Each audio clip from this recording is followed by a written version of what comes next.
Now these are the remnants of the massive orchid swarm that I found last year, and I'll take you through the orchids that are now growing here. The first three that we've got are all clearly spotted leaves, only just coming into flower, with a typical common spotted orchid flower head and a bit late. Next to it, another one with spotted leaves. But the flower head seems to have aborted on this one, though there is another one coming up next to it. On this one, the flowers haven't opened yet, they're quite pink, the leaves are unspotted. Here we've got two plants with spotted leaves, the flowers coming up a bit late, and nestling in between we've got something that looks like a southern marsh orchid, probably a hybrid, I don't know, but it's got no spots on the leaves anyway. There's another one, a small one here coming up, no spots on the leaves. Large plant here with spotted leaves, pale flowers, the flower looks like a typical common spotted orchid. Next to that we've got a flower with no spots and maybe a southern marsh orchid flower, very pale, I'm not sure. Next to these we've got two common spotted orchids, it would seem. The spots very pronounced on the leaves. Take you over here now. We've got two or three plants with very pronounced spots. The flowers haven't opened yet, they're a bit later, suggesting common spotted orchids. Next to it, a plant with no spots on the leaves and no flowers. Next to that, a plant with no spots, and the lower petals are bent back a bit, suggesting early marsh orchid flowers, but it really is difficult to tell.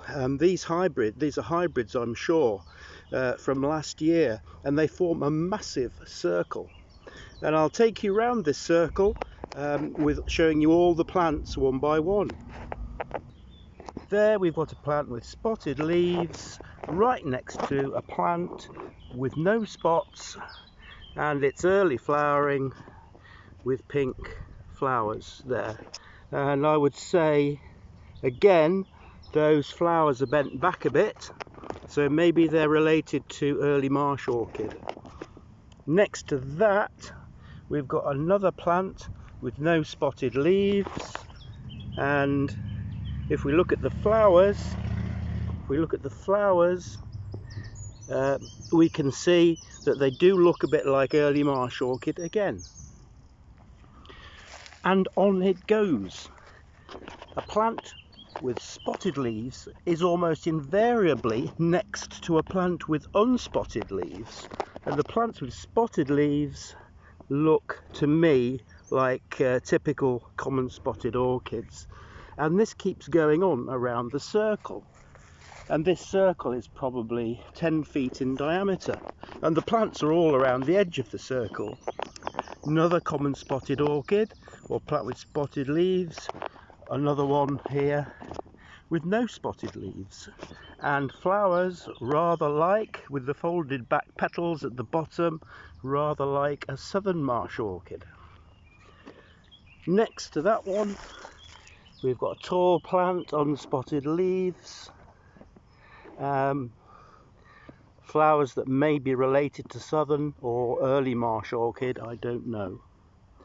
And we can keep on going around this circle of plants. One with no spotted leaves there, another one with no spotted leaves,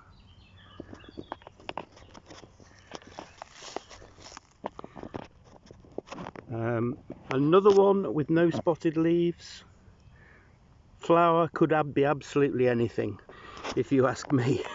I think many of these are hybrids. And if you look over this group here, there's lots of them growing together. There's about 6 ones without spotted leaves there. 1 with spotted leaves with a paler flower and later flowering. Another one with spotted leaves here and later flowering. No spots here on this one. No spots on this one.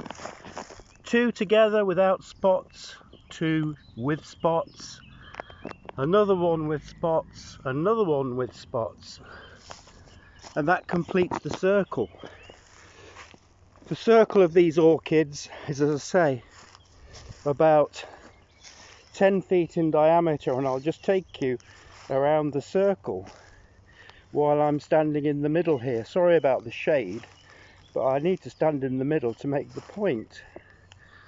The plants essentially are growing in a circle like they did last year, but they've radiated out from the centre a lot further. And there's a mixture between spotted leaved plants and unspotted leaves.